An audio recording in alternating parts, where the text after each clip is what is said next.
Welcome to the Wrestling Replay. It's Kato here with your Friday Night Smackdown Replay of the Week. Now we're going to start doing things a little bit different around here, right?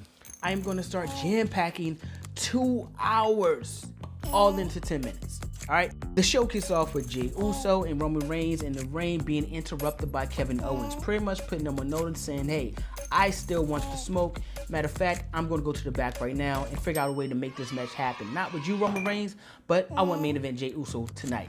That match actually took place after Adam Pearce had a little hesitation, but he ultimately gave Kevin Owens the match he wanted with Jey Uso.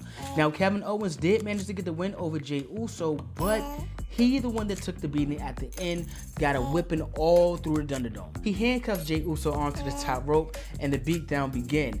He beat Jey Uso in hopes of luring Roman Reigns out, but when that plan failed, he had to go to plan B. He beat Jey Uso all the way up the ramp before laying him on the table that was beside the stage.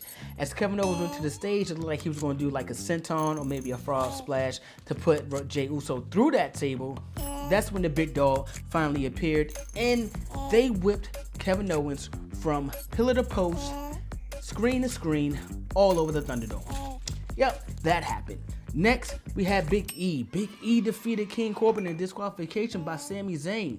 Sami Zayn was on commentary and he could not stand seeing Big E getting the pinfall victory after he hit Corbin with the big ending. So, right before the ref hand hit 3, Sami Zayn interrupted the match. Now, Sami Zayn and Corbin then started to beat down on Big E with the Corbin's Knights of the Lone Wolf also assisting in on attack until Apollo Crews came down to make the save, which ultimately made it a tag team match. Big E and Apollo Crews versus Sami Zayn and King Corbin. Now, Big E and Apollo Crews would actually go ahead and get the win in that tag team match, but right after the match is where things got a little bit interesting. So, in the interview, Big E is pretty much letting everybody know, next week, I'm going to have an open challenge for anyone who wants a piece of the Intercontinental Championship. I'm putting the title on the line. So, next week, come on out, state your claim, and you got yourself a championship match. Now, that open challenge lasts all of but 2 seconds when Apollo Crews quickly accepted the challenge and said, hey, Big E, without me watching your back, you might not be able to hold on to that IC strap like you thought you would. We also got to see the Riot Squad defeat Tamina and Natalya in a tag team match. Now, I'm gonna tell you this, the Riot Squad is actually picking up some steam, and they might be in line for a tag team title shot coming up shortly because they're racking up wins after win. Oddly enough, Billie Kay is the one who put Tamina and Natalya together, saying that she had a tag team that would beat the Riot Squad, but at the end of the day, she tried to celebrate with the Riot Squad as they went up the ramp. But problem being, no one really want part of Billie Kay at all. But Billie Kay may actually be the piece that's missing for a team like the Riot Squad to capture those tag team titles. So, hey, maybe they might want to go ahead and get that assist from Billie Kay before going against Asuka and Charlotte if they're able to hold on to those tag team titles. Also seeing Carmella and Bayley defeat Bianca Belair and Sasha Banks. Man, Sasha Banks and Bianca Belair is one of those tag teams I could not wait to see get together. I thought they would have great chemistry. The promos would be awesome. They were not able to beat Carmella and Bayley. Though Carmella and Bayley did also have some assistance from outside interference, but at the end of the day, a win is a win in the WWE. Sonya Deville finally made a return, being reinstated to the WWE after the losers leave the WWE match at SummerSlam that she had with her former best friend Mandy Rose. I'd love to see Sonya Deville actually go to Raw and manage Mandy Rose and Dana Brooke. That would have been a really cool trio right there, I think. I think she would have been that toughness that group needed. I think that would have made them prime to be able to beat a team like Nia Jax and Shayna Baszler, or even Asuka and Charlotte Flair. So we'll have to actually see what this return for Sonya Deville actually brings to the SmackDown roster, and why is she here? We had more tag team action tonight as Daniel Bryan and Otis defeated Cesaro and Shinsuke Nakamura.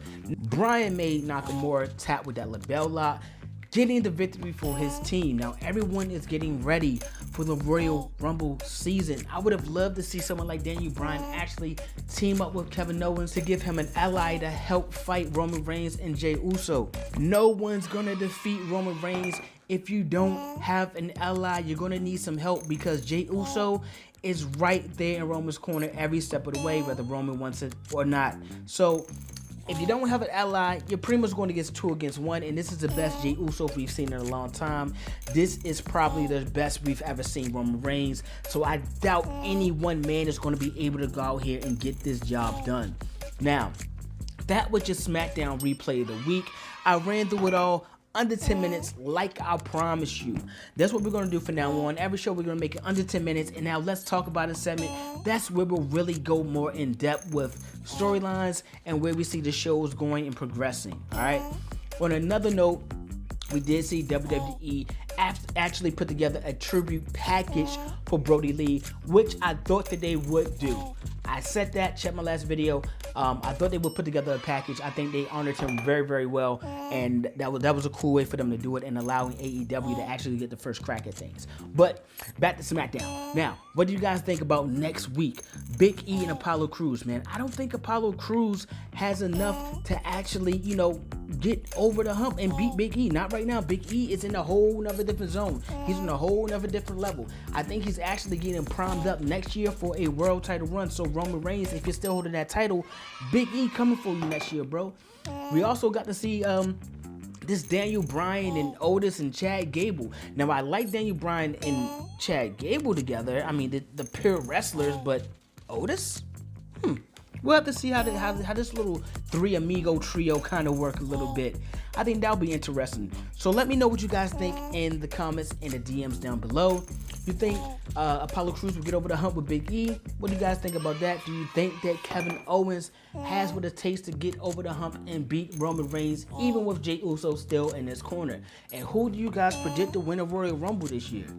I got my predictions, but I'm going to save that for Let's Talk About It, episode number 3. That's right. That's where I'll be breaking down a lot of my predictions and what I think is going to happen all the way into WrestleMania season. So be sure to check that video out. And if you haven't already, please smash that like button, subscribe, turn your notifications, so anytime I drop a video, you guys will be the first to actually go ahead and get to view it. Alright? And if you don't already, go ahead and follow the Wrestling Replay on Instagram.